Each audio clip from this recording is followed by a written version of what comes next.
at kayong dalawa ay twins. All sports, why pickleball? Bago pa din sa amin yung pickleball, I started last year lang. We, Mm. we tried playing different racket sports then like badminton, then table tennis, ping pong.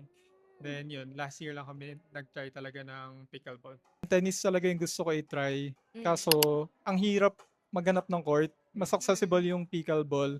Lalo Mm. na nung nag-boom siya sa Pilipinas. Sobrang daming courts. Mm. Mas madali din siya i-book. Nakakapagtaka lang, no? Kasi kahit kambal kayo, you play pickleball together. Ever since nung lumalaki kami, lagi talaga kami magkasama sa school. Mm. Yung friends din namin, same talaga.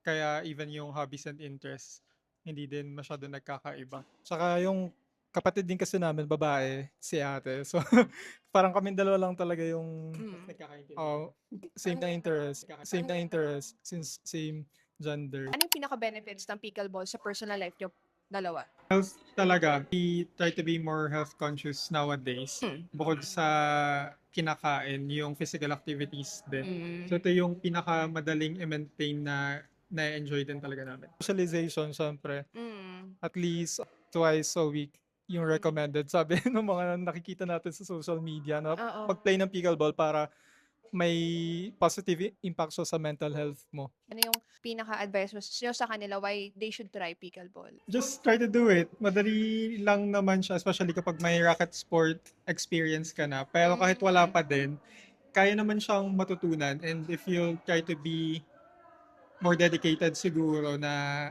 and patient din sa pag-aaral, then habang na-enjoy mo siya, mabilis ka din mag-progress, I believe, in terms of skills development. Which is ilang beses sa isang linggo? Dati, nung late last year, medyo addict ako. Oo.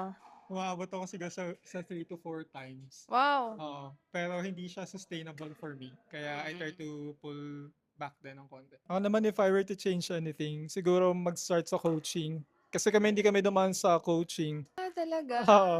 Try lang talaga. Tsaka nood-nood Oo. sa social media ng mga Wow. tutorial. Mga magagaling na players din talaga. Mas mabilis ka mag-progress kapag na-expose ka sa iba-ibang skill level, especially yung mga higher level than you.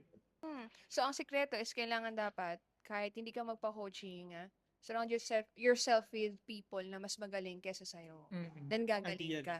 Mm. Oh, Pero syempre okay. yung coaching para ma-correct mo din yung mga usual tendencies mo, yung Mm. mga errors mo na hindi mo Mm. basta-basta Mm. nagagawa or Mm. nagagawa mo pala kapag open play and playing Mm. casually lang. Oh. Mga drills, Mm. sobrang nakakatulong sa Drills. form mo, kung paano mo dapat ina-execute yung mga pagpalo, service, ganyan. Naging advantage nyo or naging benefit nyo nung kayong magkapatid magkasamang na naglalaro ng sports, especially ng pickleball na? Siguro mas alam namin kung paano maglaro yung isa't isa.